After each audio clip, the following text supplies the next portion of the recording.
मन बोल हरि हरि हरि बोल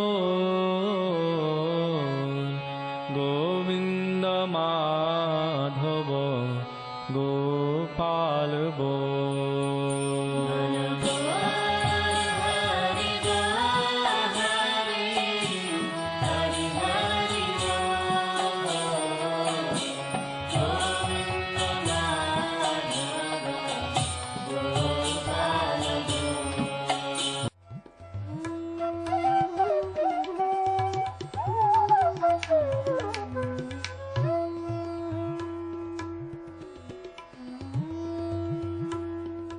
ओम विष्णुपाद अष्टोत्तर शत श्री श्रीमद् भक्ति वेदांत नारायण गोस्वामी महाराज जी का शुभ आविर्भाव सन 1921 में बिहार के बक्सर जिले में मौनी अमावस्या के दिन अर्धरात्रि में हुआ था। प्रारंभ से ही इनकी धर्म में रुचि थी। बचपन में ही उन्होंने गीता रामायण आदि का अध्ययन किया था। संसार से अत्यंत तीव्र वैराग्य होने के कारण 25 वर्ष की आयु में ही वे गृहस्थ जीवन त्याग कर मठ में निवास करने लगे। सन 1946 में उन्होंने नित्य लीला प्रविष्ट ओम विष्णुपाद श्री श्रीमद् भक्ति प्रज्ञान केशव गोस्वामी महाराज जी से विधिवत दीक्षा प्राप्त की तथा सन 1954 में संन्यास ग्रहण किया। मथुरा में निवास करते हुए अपने गुरु की आज्ञा तथा कृपा से अनेक ग्रंथों का हिंदी भाषा में अनुवाद किया है। इनके प्रमुख ग्रंथ हैं श्रीमद् भगवद गीता, गीत गोविंद, जैव धर्म, वेणु गीत, भजन रहस्य, ब्रजमंडल परिक्रमा, श्री श्री वृहद भागवतामृतम। इन सभी ग्रंथों का English, Spanish, Dutch, French, German, Russian, Italian, Portuguese, Chinese आदि विश्व की अनेक भाषाओं में अनुवाद हो रहा है। लगभग पिछले 60 वर्षों से श्रील भक्ति वेदांत नारायण गोस्वामी जी महाराज ने भारत एवं विश्व के सभी प्रमुख देशों में शुद्ध भक्ति का प्रचार किया, अर्थात भक्ति योग की शिक्षा प्रदान की। श्रील गुरुदेव के भक्ति प्रचार कार्य से प्रोत्साहित होकर अमेरिका के ह्यूस्टन के मेयर द्वारा श्रीमान लीपी ब्राउन ने 31 मई सन 2003 को इन्हें ऑर्डिनरी सिटीजनशिप एवं गुडविल एम्बेसडर के सम्मान से विभूषित किया। सन 2003 में ध्वजाचार्य पीठ तथा विश्व धर्म संसद ने श्रील गुरुदेव को कृष्ण भक्ति, विश्व भर में सनातन धर्म के प्रचार प्रसार तथा ब्रजमंडल के संरक्षण एवं पुनरुद्धार हेतु अनेक अथक प्रयासों के लिए योगाचार्य की उपाधि से सम्मानित किया। इस प्रकार संपूर्ण विश्व में प्रेम धर्म का प्रचार प्रसार करते हुए श्रील भक्ति वेदांत नारायण गोस्वामी जी महाराज ने 29 दिसंबर 2010 को श्री जगन्नाथपुरी में अपनी भौम लीला को संवरण किया। वे अपनी दिव्य शिक्षाओं में और अपने निष्कपट आश्रित जनों के हृदय में सर्वदा विराजमान हैं।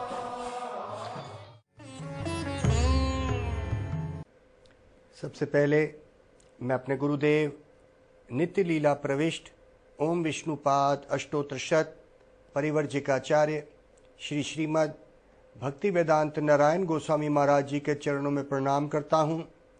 नित्य लीला प्रविष्ट ओम विष्णुपाद अष्टोत्तर शत परिवर्जिकाचार्य श्री श्रीमद् भक्ति वेदांत स्वामी शिला प्रभुपाद के चरणों में प्रणाम करता हूँ। अपने परम गुरुदेव नित्य लीला प्रविष्ट ओम विष्णुपाद अष्टोत्तर शत परिवर्जिकाचार्य श्री श्रीमद् भक्ति प्रज्ञान केशव गोस्वामी महाराज जी के चरणों में प्रणाम करता हूँ। आप सब भक्तों का, दर्शकों का, श्रोताओं का इस कार्यक्रम में स्वागत है। आज हम भगवद गीता का एक श्लोक लेते हैं। मत चित मत गत प्राण बोधयन्ते परस्परम कथयन्तश तु माम नित्यम तुष्यन्ति च रमन्ति च। इस श्लोक की व्याख्या हमने कभी पहले करी थी, बहुत समय पहले। तो गुरुदेव से और स्वामी प्रभुपाद से जो हमने सुना या पढ़ा, उसकी व्याख्या हम आज करते हैं। इस श्लोक में इसमें कहते हैं मत चित, मेरे चित वाला हो जा। चित मतलब अपना हृदय, अपना मन मुझे दे दे। मत चित मत गत प्राण, मेरे को ही अपने प्राणों की गति अर्थात हर सांस में तू मुझे ध्यान रख। बोधयन्ते परस्परम, परस्परम मतलब आपस में, बोधयन्ते एक दूसरे को मेरी कथाएं कर। कथयन्तश तू माम नित्यम, कथा कर तू माम नित्यम, तुष्यंती च रमंती च, ये एक मार्ग है जो तेरे को बहुत आनंद देगा और सुख पहुंचाएगा। ये श्लोक है। मत चित, मेरे चित वाला बन जा। क्या मतलब है इसका? कि अपने मन के भाव तेरे मन को मेरे में लगा दे। अगर एक आम व्यक्ति को इस बात को समझाना है कि कृष्ण भावना में कैसे आओगे तुम, कृष्ण भावना जिसको मत चित बोला गया यहाँ पे, क्या मतलब है इसका? स्वामी प्रभुपाद एक उदाहरण देते हैं जो बहुत सुंदर उदाहरण है। वो कहते हैं जैसे एक ट्रेन चल रही है, उस ट्रेन में एक डब्बा है, बोगी, उसमें एक छोटा बच्चा अपनी माँ के साथ बैठा है खिड़की के पास। सामने ही एक और व्यक्ति बैठा है जो एक व्यापारी है, लकड़ी का व्यापारी। और एक और खिड़की पे एक भक्त बैठा है। ट्रेन चल रही है, बच्चा भी खिड़की के बाहर देख रहा है। उसी ट्रेन में एक खिड़की के बाहर व्यापारी देख रहा है और एक खिड़की के बाहर एक भक्त, भगवान का भक्त देख रहा है। गाड़ी बहुत तेज चल रही है, एक जंगल आता है, सब देख रहे हैं। बच्चा एकदम माँ की गोद में बैठा हुआ खड़े हो जाता है और बोलता है, मैया अगर मैं इस जंगल में किसी पेड़ के पीछे छुप जाऊं तो मेरा कोई दोस्त भी मुझे ढूंढ नहीं पाएगा। कितना अच्छी जगह है छुपने के लिए। ये बच्चा है, उसकी ऐसे एक जंगल को देख के उसकी छुपने की इच्छा है, जैसे छुपन छुपाई खेलेंगे। वहीं बैठा व्यापारी सोचता है, अरे ये जंगल कितना घना है, इतने मोटे मोटे बड़े बड़े पेड़ हैं, कितनी अच्छी लकड़ी है। अगर मुझे ये लकड़ी मिल जाए, इन पेड़ों को मैं कटवा लूं और अपनी दुकान पे जब बेचूंगा तो कितना धनी हो सकता हूं अगर ये मुझे पेड़ मेरी दुकान तक पहुंच जाए। तीसरी खिड़की में बैठा कौन है? एक भगवान का भक्त जो भगवान के मंदिर में पुजारी है, पूजा करता है। वो देखता है, अरे ये जंगल कितना अच्छा है, घना है, इसमें कितने तरह तरह के फूल हैं और उसमें कितनी खुशबू भरी होगी, कितने रंग के फूल हैं। अगर ट्रेन यहाँ रुक जाए, रेलगाड़ी यहाँ रुक जाए, मैं जल्दी से भागूं और बहुत सारे फूल तोड़ के ले आऊँगा और फिर मैं भगवान के लिए एक माला बनाऊंगा। भगवान कितने प्रसन्न होंगे कि ऐसी फूलों की माला जो हमने कभी नहीं दी। तो ये वही खिड़की, वही रेलगाड़ी, वही डब्बा, तीन प्रकार के लोग। क्या मतलब हुआ? उनकी चेतनाएं अलग हैं। एक बच्चे की चेतना में है जो छुपने की सोचता है, जो उसको कोई ढूंढ नहीं पाएगा। एक व्यापारी जो अपने व्यापार के संबंध में पैसे को खोजता है, वो जंगल को देख के वो क्या सोचता है। और तीसरा एक भगवान का भक्त, वो सोचता है कि कितने सुंदर सुंदर फूल हैं, अगर मुझे मिल जाएं तो मैं भगवान के लिए माला परोऊंगा और भगवान को अर्पण करूंगा। वो ये सोच रहा है। इसको कहते हैं चेतना। अब ये चेतना की बात भगवान यहां क्यों कर रहे हैं? चित्त की बात। चेतना मतलब हमारे हृदय में क्या बात चलनी चाहिए। ये हमारी चेतना मनुष्य जीवन में, हम इस संसार में भोग वासना में फंसे हैं। बच्चा अपने बचपन की बातें करता है, व्यापारी अपने व्यापार की बात करता है, एक भोग विलासी अपने भोग विलास की बात करता है। एक और उदाहरण लीजिए। उदाहरण ये है, दूध है। जब बच्चा एक दूध वाले की दुकान के आगे से निकलता है, वो दूध को देखता है तो अपने नाक को निचोड़ लेता है, मुंह को निचोड़ लेता है। उसको क्या याद आता है? अरे रोज माँ पीछे पड़ जाती है। क्यों पीछे पड़ती है? बेटा दूध पी, और मुझे दूध बिल्कुल पसंद नहीं है। तो वो अपना मुंह पीछे करके चले जाता है वहां से। एक व्यापारी निकलता है, वो सोचता है अगर मुझे इतना बहुत दूध मिल जाए, वो मिठाई वाला था, अगर वहाँ से मैं निकलूं और दिवाली के आसपास मुझे इतना दूध मिल जाए, मैं इतनी मिठाइयाँ बनाऊं और इतना बेचूंगा कि मैं बहुत धनी हो जाऊंगा, बहुत पैसा आएगा, मैं बहुत बड़ा घर बना लूंगा, मैं हमेशा के लिए आनंदित हो जाऊंगा, मेरा परिवार सुखी हो जाएगा। तीसरा, एक भगवान का भक्त निकलता है। वो क्या सोचता है, उसको यशोदा माँ के आंगन में जो दूध का लीला चल रही है उसको याद आ जाती है। वो कहता है, अरे मुझे याद है जब यशोदा मैया ने दूध गैयाओं का निकाल के अपने घर लाई हैं, तो हमारे कृष्ण कन्हैया क्या करते हैं, जब वो मक्खन बिलोती हैं और दही मटके में रखती हैं तो कृष्ण लालची हो जाते हैं और मटकी फोड़ देते हैं। भक्त ऐसा सोचता है, उसको भगवान की कोई लीला स्मरण हो जाता है। तीनों व्यक्ति, एक भक्त, एक छोटा बच्चा और एक मिठाई वाला, उस दूध को देख के कहां कहां पे उनकी चेतनाएं पहुंच जाती हैं। कहते हैं मनुष्य जीवन में, हमारे सनातन धर्म में हमें कहा गया है कि इस संसार से चेतना को हटाओ, अपने हृदय को निकालो, क्योंकि जैसा भगवान ने बोला, यम यम वापी स्मरण भावम त्यजते अंत कालवरम तम तम अवैति कुंतया सदा तद भाव भविता। भगवद गीता। यम यम मतलब जैसे जैसे भावों को तू ग्रहण करेगा, स्मरण भावम स्मरण करेगा, त्यजते अंत कालवरम और त्यागते हुए ऐसे जैसे भाव बनाए हुए हैं, उन भावों के साथ तू जब शरीर त्याग देगा तो फिर तू क्या करेगा, तम तम अवैति कुंतया। ओ कुंती पुत्र, अर्थात अर्जुन को बोल रहे हैं, हे कुंती पुत्र, जिस जिस भाव में जो व्यक्ति छोड़ता है अपना शरीर, क्योंकि मन तो साथ जाता है, बुद्धि भी साथ जाती है, क्योंकि ये सूक्ष्म शरीर है, मन बुद्धि और अहंकार ये सूक्ष्म है, आत्मा के साथ वो अगले शरीर में जाते हैं। 5 तत्व का शरीर यहीं रह जाता है, पृथ्वी जल वायु आकाश और अग्नि, ये यहीं रह जाएगा। जाएगा क्या, मन बुद्धि और अहंकार, आत्मा के साथ परमात्मा, जो उसको दूसरे शरीर में ले जाएंगे। तो कहते हैं दूसरे शरीर में जाके, क्योंकि उसने ऐसा मन बनाया, तो भगवान 84 लाख योनियों में जिस तरह का उसका मन है वैसी योनि उसको दे देंगे। जैसे मैंने कहा कि अगर उसको मीट मच्छी खाने का बड़ा शौक है तो भगवान शेर का उसको शरीर दे देंगे, जहां के वो पूर्ण रूप से अपने मन को संतुष्ट कर सके।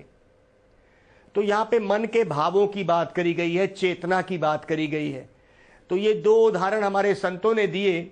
उन्होंने कहा कि भाई, जिस तरह रेल की खिड़की के बाहर देख के व्यापारी, बच्चा और भक्त अपनी दूसरी दूसरी चेतनाओं में पहुंच जाते हैं, जिस तरह दूध को देख के बच्चा, मिठाई वाला और एक भक्त कैसी कैसी चीजों को स्मरण करता है, उसको कहते हैं चेतना। भगवान ने यहाँ पे बोला मत चित्त मत गत प्राण। ये चेतना ही हमारे को अगले जन्म में सहायक बनती है, कहाँ पहुंचेंगे हम। अंत काले च माम इवा स्मरण मुक्तवा कालवरम। अंत काल में, अंत काल मतलब मृत्यु के काल में, स्मरण मुक्तवा। अंत काले च माम, माम मतलब मेरा, अगर तू स्मरण करेगा तो मुक्ति की तरफ जाएगा, अर्थात इस संसार के जन्म मृत्यु के बंधन से तू छुटकारा पाएगा। यहां पे एक बात को हमें समझना है कि भक्ति कैसे करें। जैसा कि मैं बार बार बताता हूं कि संतों के पीछे लग के ही भक्ति होती है भाई। कोई अगर ये कहे कि हम सीधी भक्ति कर रहे हैं तो वो झूठ बोल रहे हैं। ये में भक्त जना पार्था, ये में भक्त जना पार्था, न में भक्ताश्च ते जना। आदि पुराण। जो भक्त अर्जुन, कृष्ण अर्जुन को बोल रहे हैं, जो व्यक्ति ये कहता है कि वो मेरा भक्त है, न में भक्ताश्च ते जना, वो मेरा भक्त है ही नहीं। मद भक्ता नाम च ये भक्तास, जो मेरे भक्तों का भक्त है, ते में भक्तात्मोमता, वो ही मेरा भक्त है। अर्थात हम भगवान की सीधी भक्ति नहीं कर सकते, किसी भक्त के अनुगत्य में, किसी भक्त को फॉलो करके, उसके पीछे लग के, अब वो जिस भक्त के पीछे लगते हो उसको बोलते हैं गुरु। तो गुरु के बिना भक्ति नहीं हो सकती, लेकिन आजकल गुरु मिलना मुश्किल नहीं, असंभव है। हमारे सौभाग्य थे कि ऐसे संत पूज्यपाद भक्ति वेदांत नारायण महाराज हमारे जीवन में आए। उन्होंने उस शुद्ध भक्ति का प्रचार किया और उन्होंने पूरी दुनिया में कई लोगों को शुद्ध भक्ति का प्रचार किया। आज हम उनके बड़े आभारी हैं कि उन्होंने हमें इस मार्ग में तो लगा दिया। किस जन्म में हम शुद्ध भक्ति कर पाएंगे उसका हमें पता नहीं, लेकिन यहाँ पे मत चित्त अर्थात हमारी चेतना किसी गुरु के अनुगत्य में पीछे लग के हमारी चेतना कैसे बदलेगी। प्रसंग मजरम पाशम आत्मना कव्यो विदु स एव साधु सुकृतो मोक्ष द्वार मपावृतम। श्रीमद् भागवतम कहते हैं एक व्यक्ति बड़ी जोर से आसक्ति लगा के इस संसार की भौतिक चीजों में बैठा है। मेरा परिवार, मेरा पैसा, मेरा शरीर और ये मैं, बहुत प्रसंग मजरम, बहुत ज्यादा आसक्ति लगा के बैठा है। पाशामात्मना, ये एक रस्सी की तरह है भाई, पाशा। कव्यो विदु मतलब ज्ञानी पुरुषों का ये कहना है कि तुम इस संसार की मोह माया की रस्सी में अगर बंधे हो। प्रसंग मजरम पाशमात्मना कव्यो विदु स एव साधु सुकृतो, जो आसक्ति तुमने इस संसार में लगाई है, अगर वैसी आसक्ति अगर तुम संतों के चरणों में दे दो, शुद्ध संतों के। संत कौन होता है? जिसकी कोई भी आसक्ति इस संसार में नहीं है, ना पैसे की, ना परिवार की, उसका कोई भी संबंध इस संसार से ना होके भगवान से सीधा संबंध है, और उसकी कोई भी लालच शिष्य बनाने की, प्रतिष्ठा लेने की या पैसा इकट्ठा करने की नहीं है। ऐसे संत के अनुगत्य में जब एक व्यक्ति जाएगा और उसके चरणों में उसकी आसक्ति, अटैचमेंट होगी, तो क्या होगा? उसके मोक्ष के द्वार खुल जाएंगे, उसके मुक्ति हो जाएगी, इस संसार से आवागमन का चक्कर खत्म। भगवान के धाम में उन लीलाओं में जो भगवान कर रहे हैं, जैसे भगवान की लीलाएं चल रही हैं कि नहीं। मैंने किसी से पूछा तो उन्होंने कहा भगवान तो अब नहीं है, भगवान आए थे 5000 साल पहले, कृष्ण आए थे, अब वो कहाँ है? हमने पूछा, कहते हैं वो मर गए। मैंने कहा ओहो, भगवान मरता भी है? नहीं, आज भी भगवान ब्रज में गैया चराने जाते हैं। कौन कहता है नहीं जाते हैं? हमें नहीं दिख रहे हैं, और अगर वो मर गए हैं तो भगवान नहीं है, क्योंकि भगवान तो मरता नहीं कभी। इसलिए जैसे मैं शुरू करता हूं नित्य लीला प्रविष्ट, जब मैं अपना कोई भी प्रवचन हम शुरू करते हैं तो हम बोलते हैं नित्य लीला प्रविष्ट। इसका मतलब क्या है? वो लीला नित्य चल रही है। प्रविष्ट मतलब प्रवेश किया मेरे गुरुदेव ने वहां पे। मेरे गुरुदेव ने इस संसार से लीला अपनी खत्म करके उस लीला में प्रवेश किया जो नित्य चल रही है, और वहां पे क्या कर रहे हैं? वहां पे राधा कृष्ण की सेवा नित्य चल रही है, उस नित्य सेवा को कर रहे हैं। या तो हम कहें कि भगवान नहीं है। अगर भगवान नहीं तो ये संसार कैसे बना? ये सूरज चांद किसने बनाए? ये बीज डाल के फूल में खुशबू किसने भरी? तो भगवान है। अगर भगवान है तो मेरा भगवान से क्या संबंध है? कौन मुझे लेके जाएगा? तो कहते हैं गुरु हमें लेके जाएंगे। जब गुरु हमारी चेतना ऐसी बना देंगे। हमारी चेतना कैसी है? अभी हमारी चेतना चित्त हमारा हृदय इस संसार की आसक्ति में पड़ा है। कहते हैं ऐसे ही प्रेम हमें संतों के चरणों में करना है, जो शुद्ध हो गए, जो शुद्ध हैं, तो उसको हमने गुरु मान लेना है। वो गुरु हमें कहाँ तक लेके जाएगा? वो भगवान के धाम, उन लीलाओं में प्रवेश करवाएगा। हम इस संसार में जो भी कर रहे हैं वो नित्य नहीं है, एक दिन छूट जाएगा भाई। और ये जितने भी सगे संबंधी साथी, यहाँ तक कि ये शरीर एक दिन छूट जाएगा, तो फिर हम कहाँ जाएंगे? कुछ लोगों का कहना है हाँ भाई हम उसमें मिल जाएंगे, हम उस सत्य में जाके मिल जाएंगे। ये कहते हैं ब्रह्मवादी। भक्त लोग कहते हैं हम मिलेंगे नहीं, हम भगवान के साथ सेवा करेंगे, उसकी अपना अस्तित्व रख के हम सेवा करेंगे। अगर हमने अस्तित्व, हमारी पर्सनैलिटी खत्म कर दी, तो फिर हम सेवा कैसे करेंगे, भगवान की सेवा में प्रवेश कैसे करेंगे। आत्मा तो कभी मरती नहीं है। नैनम छिंदंती शस्त्राणि नैनम दहिता पवकः न चैनम क्लद्यांते अपो न सुश्वेते मरुतः। कहते हैं भाई आत्मा तो कभी मरती नहीं है, ना वो जलती है, ना वो सूख जाती है हवा से, और ना वो पानी में गीली होती है, और ना ही किसी अस्त्र शस्त्र से वो कटती है। तो फिर वो कहाँ जाती है।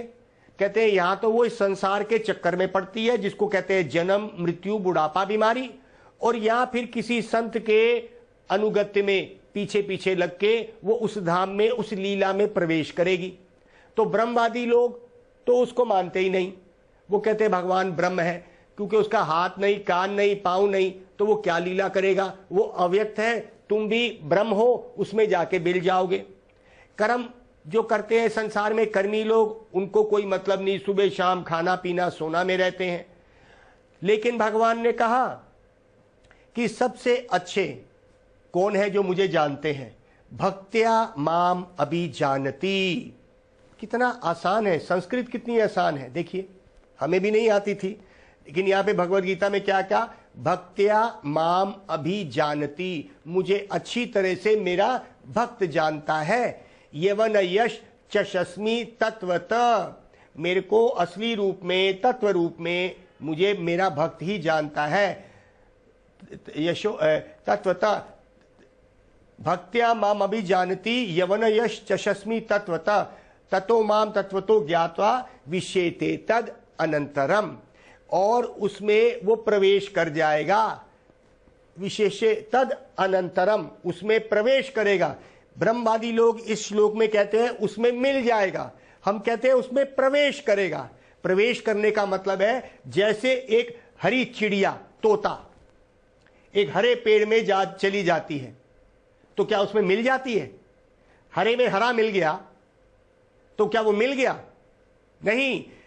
चिड़िया जो तोता है वो अपना अस्तित्व बना के रखता है, वो पेड़ नहीं बन जाता। हरे में हरा मिल जाता है, लेकिन क्या वो तोता पेड़ बन जाता है। आत्मा परमात्मा से मिलती का मतलब होता है कि वो दोनों आध्यात्मिक है, भौतिक दोनों नहीं है। आत्मा का भी ये भौतिक शरीर छोड़ने पे वो आध्यात्मिक होती है। तो कहते हैं जैसे एक चिड़िया अर्थात हरा तोता हरे पेड़ में जाता है, वो प्रवेश करता है, लगता ऐसे है कि वो मिल गया, हरे में हरा मिल गया, ये ब्रह्मवादी कहते हैं। हम कहते हैं भाई हरे में हरा मिल तो गया, लेकिन चिड़िया ने अपना अस्तित्व अपने को अलग रखा। वहां पे पेड़ में से फल खा सकता है, अपने आप को आस्वादन दिला सकता है, वो पेड़ नहीं बन जाता। उसी तरह से इसको हम समझेंगे कि भगवान में विशेते तद अनंतरम का मतलब होता है उसमें प्रवेश करता है, मिलता नहीं है। तो यहाँ पे हमारे को भगवान ने ये बोला भक्त्या माम अभी जानती, मुझे मेरा भक्त जानता है। ब्रह्म ज्ञानी नहीं बोला मुझे मेरा ब्रह्म ज्ञानी जानता है, मुझे मेरा परमात्मावादी जो परमात्मा का ज्ञान जानता है वो मुझे जानता है। भगवान ने बोला भक्त्या माम अभी जानती। परमात्मावादी, ज्ञानवादी, ध्यानवादी, ये जितने भी भगवान ने कहा ये सब योगी जो है, योगी नाम अपि सर्वशाम मदगत अंतरात्म नाम, मेरे साथ जो मिला हुआ सबसे है। श्रद्धावान भजते, श्रद्धा पूर्वक कौन भजन करता है मेरा। ब्रह्मवादी लोग तो ब्रह्म का ध्यान कर रहे हैं, भजन थोड़ी ना कर रहे हैं। श्रद्धावान श्रद्धा पूर्वक मेरा भक्त जो है मेरे को पुकारता है। तो यहां पे इस बात को हम समझेंगे कि भगवान को समझना, संतों के संग में जाओ, ऐसे संत की खोज करो जिसको इस संसार से कोई भी आसक्ति नहीं है। तो ये है मत चित मत गत प्राण, मेरे चित वाला हो जा। अर्थात जिस तरह से उस ट्रेन की खिड़की में से भक्त फूल इकट्ठे करना चाहता है, उस तरह से एक दुकान की दूध की दुकान के सामने जाता हुआ उसको यशोदा माँ का आंगन याद आता है। ऐसे चित्त वाला हो जा भाई, क्योंकि जैसा चित्त तू बनाएगा, जैसा मन तू बनाएगा, अगला शरीर तेरे को मिलने वाला है। क्योंकि ये 8 तत्वों का शरीर है, जिसमें पृथ्वी, जल, वायु, आकाश और अग्नि, ये हो गए 5, जो हम या तो शमशान घाट में इसको जला देते हैं, भस्म बना देते हैं, या इसको हम दफना देते हैं, या फिर इसको हम फेंक देते हैं जंगलों में। ऐसे भी धर्म है जो जंगलों में फेंक देते हैं चील और ये सब, खा जाती हैं। तो कहते हैं अपने धर्म के अनुसार सब अपने शरीर को त्याग तो देते हैं, ये 5 तत्व ही त्यागते हैं, लेकिन इसके अंदर 3 तत्व और भी हैं। आत्मा के साथ लगा हुआ उसका मन, उसकी बुद्धि और उसका झूठा अहंकार। मेरा बच्चा, मेरा परिवार, मेरा पैसा, ये उसका झूठा मैं करता हुआ वो दूसरे शरीर में चले जाएगा। वहां पे उसको मन वही मिलेगा और बुद्धि मिलेगी ऐसी, और उसको अहंकार ऐसा मिलेगा मैं और मेरा करने वाला। शरीर मिल जाएगा। अगर उसने जानवर की चेतना में शरीर त्यागा तो भगवान जानवर बना देंगे। अगर उसने मनुष्य की चेतना में एक अच्छे रूप में त्यागा, उसको मनुष्य जीवन दोबारा मिलेगा। फिर वही जन्म मृत्यु का चक्कर, और ये चक्कर कब तक खत्म नहीं होगा? जब तक मत चित मत गत प्राण, मेरे चित वाला जब तक नहीं होगा तू, तेरे को इस संसार में चलना ही पड़ेगा। और भगवान ने बड़ी अच्छी तरह, और श्रीमद् भागवत में जैसे मैंने बताया, क्या वो ही आसक्ति जब तुम संतों के चरणों में दे दोगे तो मोक्ष के द्वार तुम्हारे खुल जाएंगे भाई। इसीलिए आज ही हमें इस हरि नाम को अपनाना है। ये हरि नाम, ये भगवान स्वयं है। भगवान और भगवान के नाम में कोई अंतर नहीं। नाम नामे कारी बहुधा निज सर्व शक्ति, तत्रा पिता नियमिता स्मरणे न काला, एता दृशी तव कृपा भगवन ममापि, दुर्दे विदिशम इझानी नानुरागा। मेरे दुर्भाग्य, दुर्देव, मेरे दुर्भाग्य की नाम इतना ही कृपालु है कि इसके लिए हमें कुछ नहीं करना, बैठे बैठे नाम जप करना है। कोई तपस्या की जरूरत नहीं, कोई घर नहीं छोड़ना, कुछ नहीं करना। लेकिन मेरे दुर्भाग्य कि मैं इस नाम से आसक्ति नहीं कर पाया। मेरा इस मन नहीं लगा मेरा इस नाम करने में। चैतन्य महाप्रभु ने बड़े कृपा से ये शिक्षाष्टक के 8 श्लोक दिए हमें, उसमें से एक मैंने आपको बताया। तो कहा कि मेरे दुर्भाग्य कि मैं इस नाम से आसक्त ना हो पाया। ये नाम क्या है? भगवान और भगवान के नामों में कोई अंतर नहीं है। नाम नामे कारी बहुधा निज सर्व शक्ति, भगवान ने अपनी पूरी शक्ति इस नाम में दे दी है कलयुग में, लेकिन मैं इस नाम को इतना ले नहीं पाया, मेरे दुर्भाग्य। अगर आप नाम करेंगे तो जो सतयुग में ध्यान करने से जो फल मिलता था, त्रेता युग में यज्ञ करने से मिलता था, द्वापर युग में बड़ी बड़ी भेंटें मंदिरों में चढ़ाने से मिलता था, कलयुग में भगवान का नाम करने से मिलता है। तो मेरी ये आपसे प्रार्थना है कि सुबह शाम उठते बैठते भगवान का नाम कीजिए, संत के दर्शन होंगे और भगवान की प्राप्ति होगी। बोलिए मेरे साथ, हरे कृष्णा कृष्णा कृष्णा हरे हरे, हरे राम राम राम हरे हरे। गौर प्रेमानंदे हरि हरि बोल। मन बोल हरि बोल हरि, हरि हरि बोल। गोविंद माधव गोपाल बोल।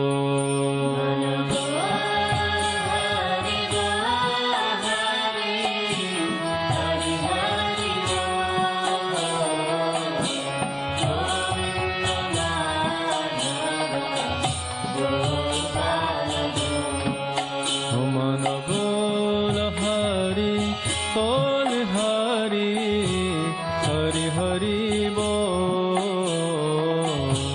गोविंद माधव गोपाल